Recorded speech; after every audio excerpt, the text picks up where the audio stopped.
whatapu ke he tau tahi o tua, whatapu ke kau whaiwhikau.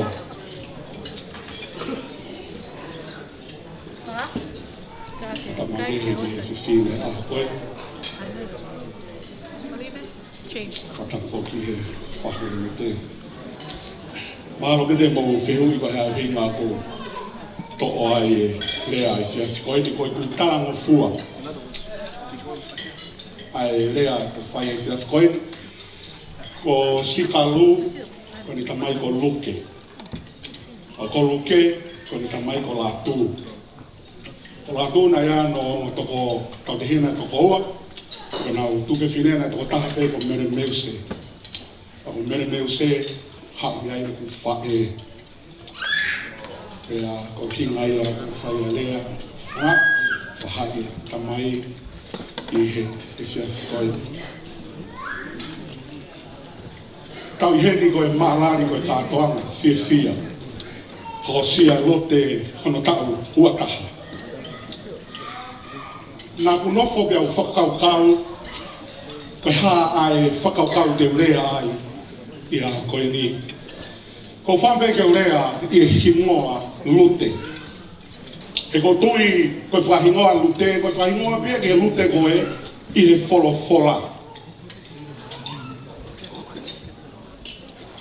Koe tāpu aki koe whakakoloa e ku wakai ke uhinga koe whuirea koe lute. Koe uhinga e lute i re hau bea me whakahepelu koe friendship. Pe koe kaumea. Pe koe connection. He nā ku whawhatani na whao e New Zealand i tau a whē. Nā ku hau koe ko hau aku koe friend a anahina pea mo tirema ka mai tōna. Pa ko hinga hau an nofo e api anahina mo skaru e aho koe ia. O ku kei iki a lute pea mo i wha, pea mo soko pet, pau ki ta ua soko peti e taimi koe ia. Kai kia haku ilo ako e taha o biai haku whaneri pea mo sikalu. Pea osi e conference koe pea whoki ki tau ngā pea alanga pea hau ki api o sikalu mo mea ke mo ui e tangata eiki i a whapareste ni i pahu. Pea ko whai matanga noa mo sikalu pea hou mai ma tangata eiki pea ne eke mai ki a te au pe oi tamasi i au a hai. Ta koe nā aku peo hi pē mo anahina mo sikalu kai kia ilo agata ke whamiri ka mo i ka inga koe ni. Ma te tahine sisi i a te au e tau a ta hiwa ni mā. Ko alaku ke putu o kia e tangata e ki Palestini e au koe ia. Kanai kai ke mahino ke te au ke hau hinga o ase tangata e ki i he putu. Pea koe awa nā ku ewa tuai ki o nā wapina o alaku waki a skalu pia toki hanga tangata e ki o whamatala mai ki a te au. Atu unga o mau iai. O hinga e ku tana noa, he koe ku sia koe ki a lute, o ku hoko rere ia ke whamiri koe ni koe a mautoru i a sikalu. Koe ku sio kia tangata e ki hono ulu ngā e ne tau i whamiri bea mo e ne mata whamiri i anga e nofo e whamiri. Koe whai mau pēa e putu o kuia i pē kautou rā o kuia i pē whine e ki ai. Pēa mate toko wasisi e ku whine e ki koe mate i kolomotu. Pēa asi alange ai tangata eiki.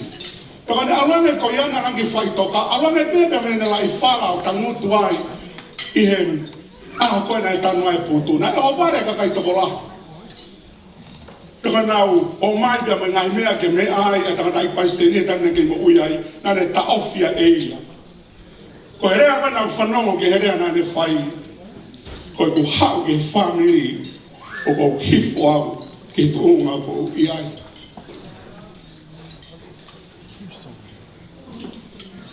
Ko hina Uia lute ko friendship. Na ko sia me ke mo uia lute.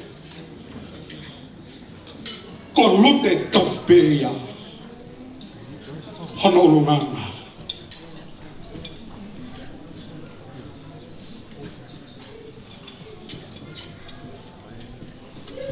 E ne lavao whehokotaki ke whamiri, whehokotaki ke ne ai kaunga mea i he lotu, i he siasi. Lute, o ke hoko pe ki o hingoa. O e ngalo i te koe, a hingoa na o atu ke re koe. Koe whamiri, koe toto. Puke se hokotaki, e connection, e friendship. Koe siasi, koe family. Tako lai ta e fiasi koe ni koe ngai kaunga mea o lote. Koe ngai friend a lote. Tako mea ko fia. E nea no ilo il vareti. Ai foi ki ke frava ke foi loka te matulo a moskalu ke foi loka te kai to lava o frava. Lute kai a halea teu rea aki ke de koe e fiafi koe ni. Always remember your name.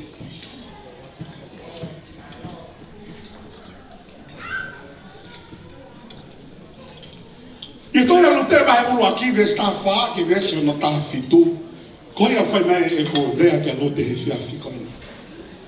Vese no ta fa na e pehe. Tena e foki a opa pe a tangi. Kana e piki mau pe a loto olu te i a Naomi. Ana tui foko Naomi ko ene mata in loa. Lute o tike ke mata in loa ko he taimini. Ko koe ke anta koe i o tamai bia mho fae. Amen. O fae ke taimilahi. Koe hana e kinga e mata in loa mo e fata in loa. Amen. Ilo lere e ofa. He mai taimilahi a o ka ui e mata in loa mo e fata in loa. O kai ke mau inga maari e kia tiki tau tolu. Koe hana i kona uhinga.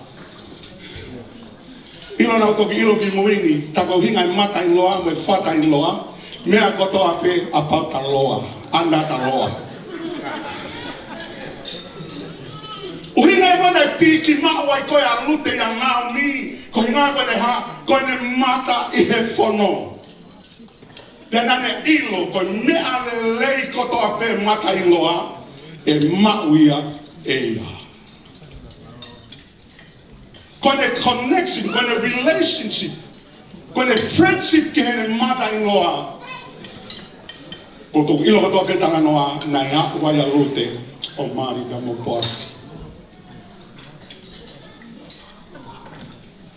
Lute, ko ho tauhi, ho wā, ko ho whanongo ki ho tamai, pia mo ho whae, e lolo ai ho a ho i mua mani.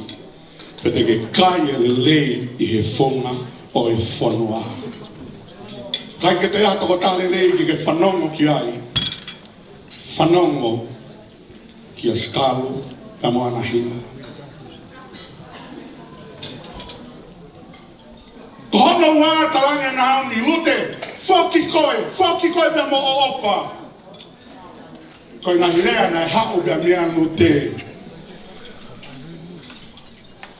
He kai te ke hanga ori aki au, he kai te ke si aki au. Whetu te ke iai, te ta iai, whetu te ke mohe ai, te ta mohe ai. O a upe pe talange lute na e Naomi, na moi mate te ne toke hanga o whakamawai ki taua.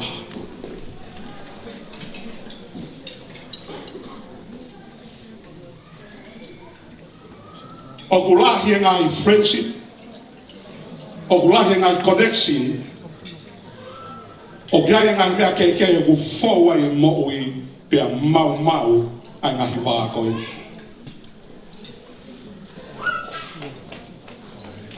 Mau e wā e whāmiri, tuwhi whine mea mo e tunga ane. o gua o pe ke ngahi wā ia te ki tautau i he family